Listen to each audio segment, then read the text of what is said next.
I heard that Speaking Bob of cue cards. Hope, when he was like 500. Well, when his daughter was in his ear and an earpiece. Yes, and his eyes were like beet red color. and I heard like the cue cards, like one letter would take up the side of a building. Did you ever see? I think the YouTube has been scrubbed of the last couple of Bob Hope specials, but there's one. There's one where he's Jack Frost. Yes, I remember seeing Bless that. your heart for remembering that. I remember seeing that when it was on. It's terrifying. Yeah, and you can see it. It's on YouTube. Yeah, because he's obvious. He might as well be dead. There's no proof he's not dead. The way he looks like he's been dead for 5 years. Yeah. And he's dressed up in a Jack Frost outfit with and icicles. A pointed beard. He's got icicles hanging off of him. And a pointed hat with a ball on top. Yep. And she's Dolores is doing all the singing. Yes. And it is hard. And you could see if he is alive, he has no fucking idea of his own name. It's gold. Every now and then he says, "I'm Jack Frost." Oh, yeah.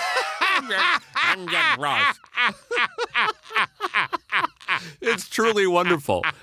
It's like a Bob Hope puppet.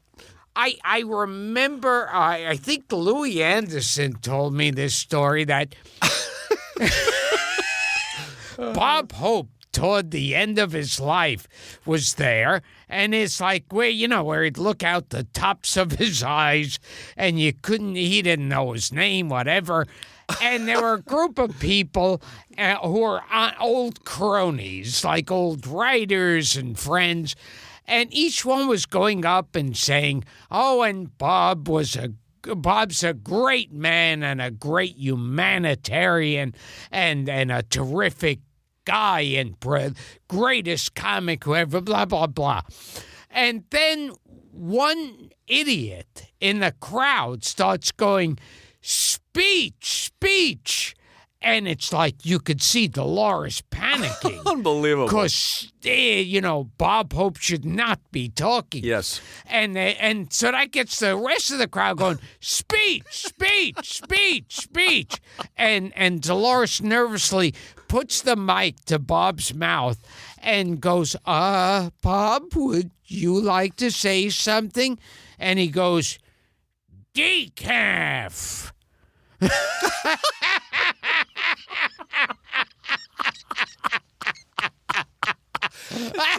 It's sort of like Karloff saying the one word as the monster. Antipasto. Antipasto.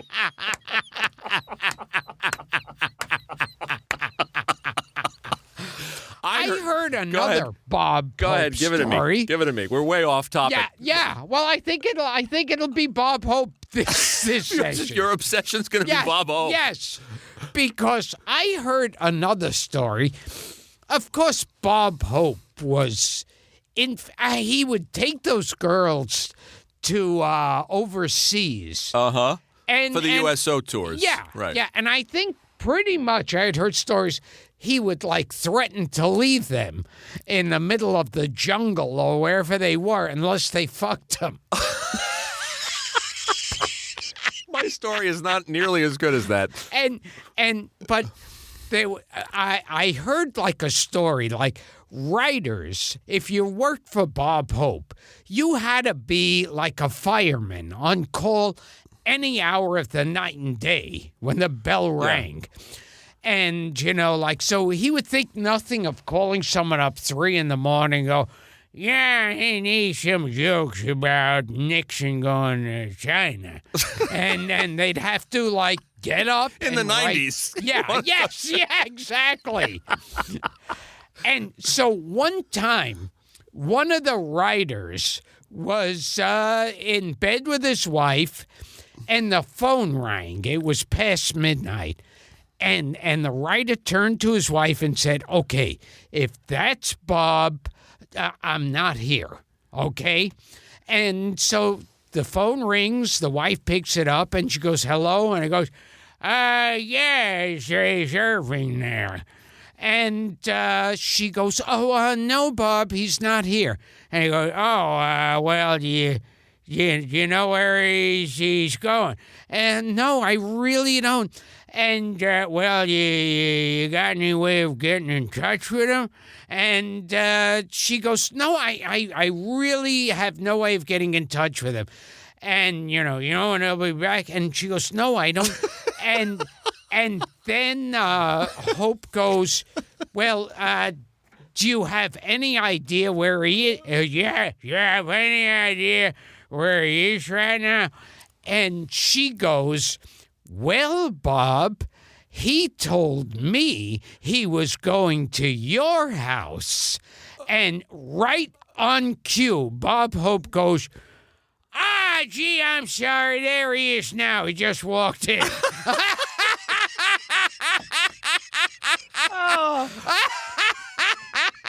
Hilarious.